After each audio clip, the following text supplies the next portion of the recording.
Um,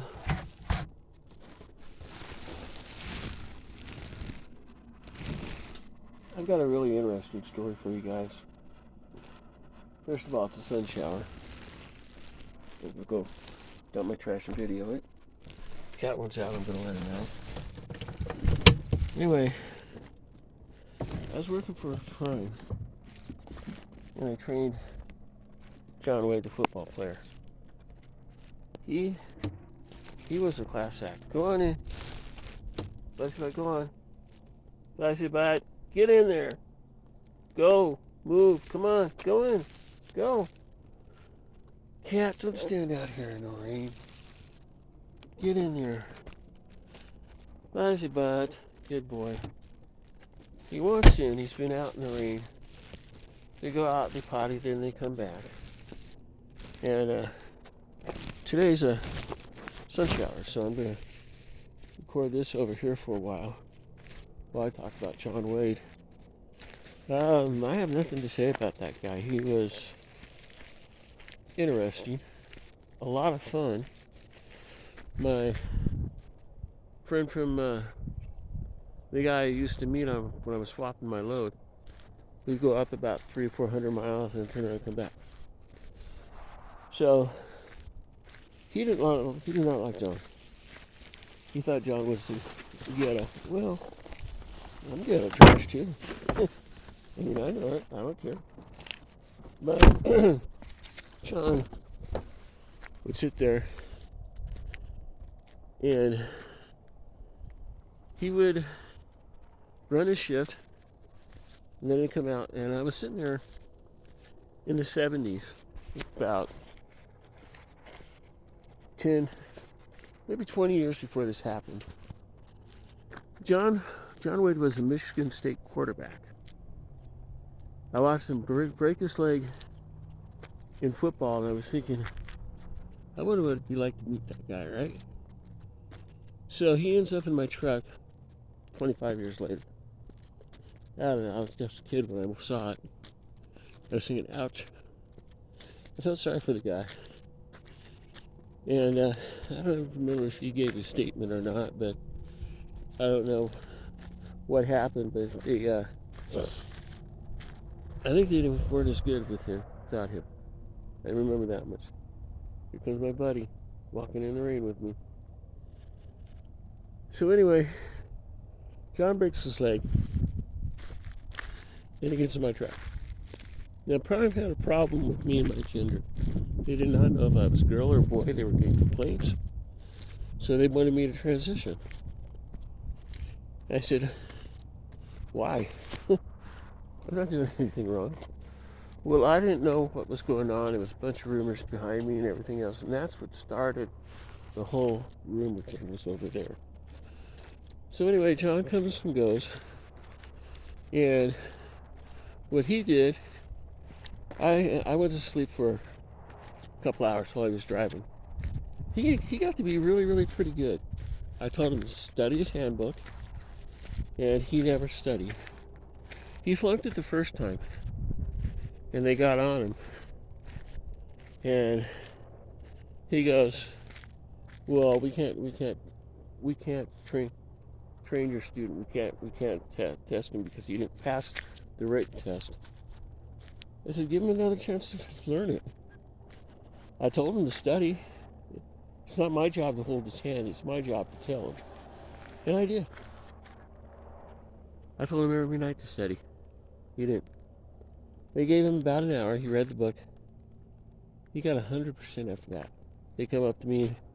I told him, I said, if you let him test, he will trifecta. John was a good driver. He didn't do anything wrong. He smacked the finger into a fence. I almost decided to tell him I did it, but I didn't want to. I said, hey, I told him that. John was a good dude. We had a lot of fun together. So he reads the book. He gets 100%. He trifectas.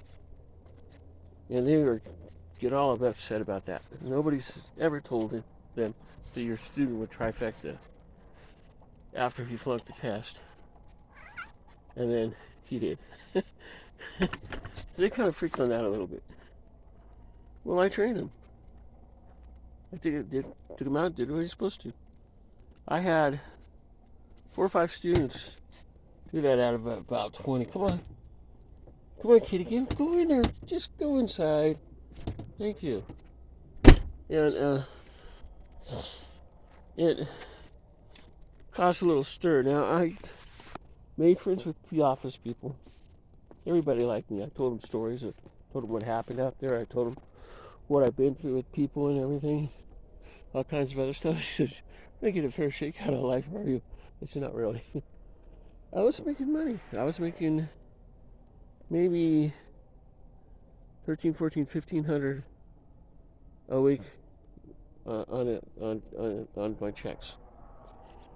My 2017, 2012 was $252,000 is what I made. That was my take home from Prime. You know what they showed? They showed what I paid taxes on. They showed about $15,000 is what I made. And somebody went in there and did that to every one of my accounts and every one of my jobs. So I'm showing poverty on my taxes. Now they're paying me and everything else. It really pisses me off because I worked my ass off for that company. What they didn't want to happen was they didn't want the truth to come out. They didn't want everybody to know that they screwed around with a good driver. Do I have any of my receipts? They were stolen. All my Prime stuff is gone. That's one of the things they were after. So somebody goes in my trailer, takes all my information, steals it, rewrites it, and goes, this is what you did. That's not what I did.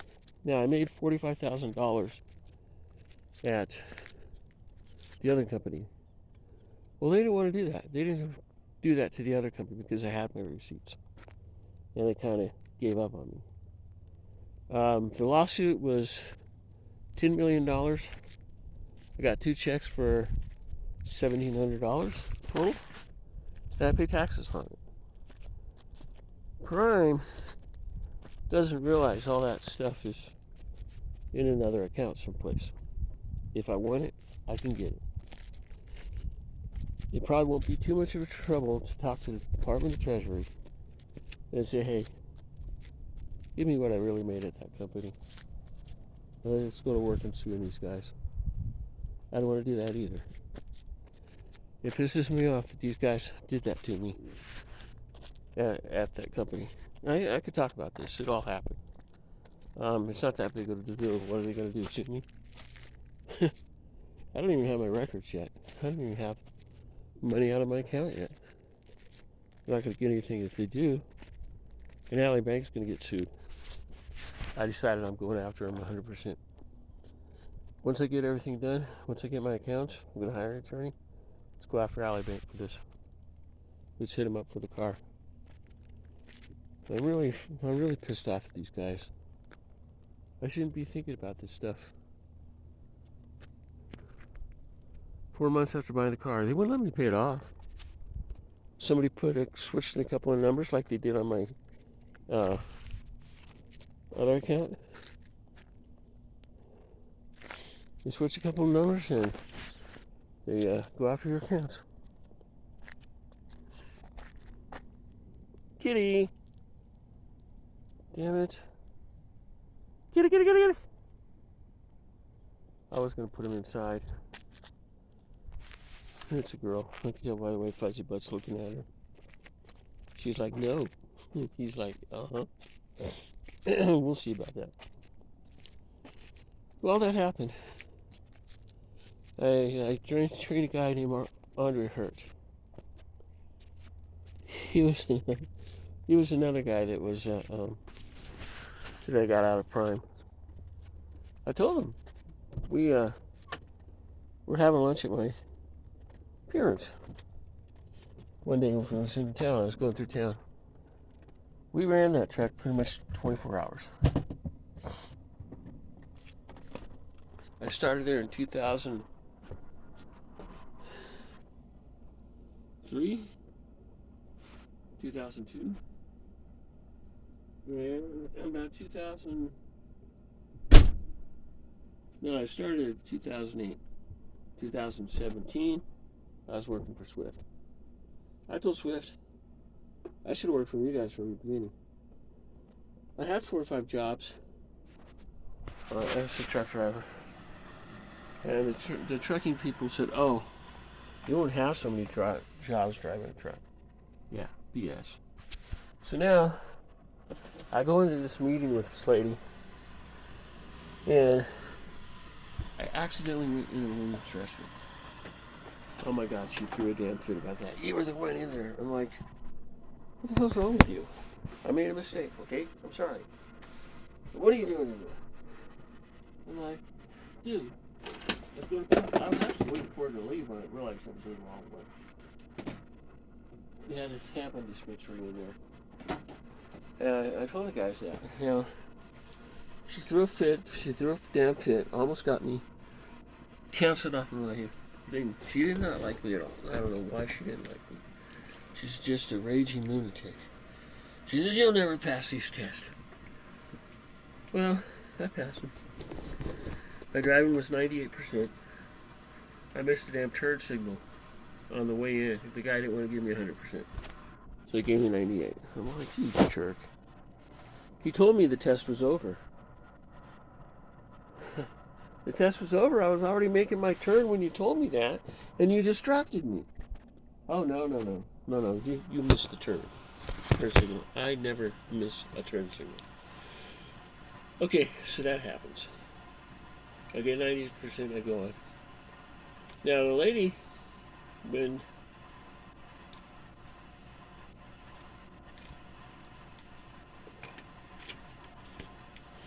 Candy and the kids come up, she goes, I'm throw this in the trash. Walk down there again. It's not raining bad enough to hurt the family. Not even raining enough to get me wet. But it's kind of cool out there. It feels really comfortable out there, too. So, the lady, when Candy comes, kids come in, first thing she told me was, 50% of the truck drivers that come in to get it, come in here, end up getting a divorce. Okay. Then she sees the Candy kid, she goes, wow, I was wrong about you. You really have a nice family. I said, well, it's too late now. I'm probably going to end up in a divorce because of this. I wanted to get my electronics license. The school would not get it for a year and a half of their payment. They were pushing truck driving because they got a payment right away. Not because they needed truck drivers, because they made money right away. So they do that. It changes my direction in my life again. So about less than a year into it, Candy starts, there's nobody stopping her on a drug addict. She's getting out of control. Kids are having a hard time with her. I always had a hard time with her. She ends up in rehab because she totals her car. Almost kills herself. But they didn't do a drug test. They should have. They probably knew. They let it go anyway. That was the day I got my stuff. I grabbed enough money for me to get to work out of our money thing. Oh, she got pissed about that. I said, Candy, you can't do anything about that. I made that money. That money was mine. I should have taken the whole $1,500. I only took $75. You're lucky. I took enough for a tank of gas to get to work. And I borrowed $200 off of my paycheck to go to work. So I parked at the park one day. She's drunk. She's wired. The cops liked her. They thought she was, Problem with Candy, Everybody that met her loved her. They didn't realize that she was, oh my God, that thing is worse. Oh, that's terrible. I don't know. If I tell the city about that and they fix it, then I'm going to get charged for it. But anyway, she gets arrested. She lets the air out of my truck. And I believe I took a cab down to my house and back over the truck. Or I had a friend drop me off. I wasn't sure how that went. It was a long time ago. I think it was a cab. But I had to pay the cab driver. So anyway, I take about $150, $200. And I go in there and no, I took $75, so it wasn't a cab. Oh, I had the car. I had the car when I got to the house. I walked to the house. It wasn't that far. It was the park, maybe a couple miles. So I go, return the car. I brought the truck in. I don't know. I think I had somebody with me. I think somebody helped me out returning the car and everything. So I got all that done and everything. My dad helped me out. Dad was still alive. He's the one who took me down and got me everything. He said, "Are you going to go back?" I said, "No, I'm getting a divorce. I'm leaving. I'm not going to come back here. I'll come back and see you guys." He said, "You can move back in with us." This is before Granville. So I moved back in with my parents. Dad helps me out getting the car and everything else. I get back in my truck. I filed a police report on her. The police were down there when they arrested her for drunk driving. And then shortly after that, she totals her car. She ends up a sniffling, snobbling drunk. Kitty, kitty, kitty. Come here. Come here, kitty.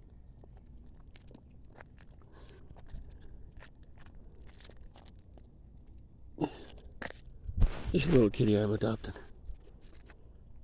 This is Pinky. Another one of Pinky's kids. I throw him inside. I put him on a food bowl and get him used to being around. Then they realize they can come in later on when things get bad and so you have a storm or something like that. Then the cats come in. No, no, no, no. See, he's struggling. He doesn't understand. I'm trying to help him. No. No, no, no. Sometimes they come in and go out. There's usually food out there. They're all looking for food right now. They're all hungry. It's morning. There you go, kid. Come on. Come on, kid. Here. Eat.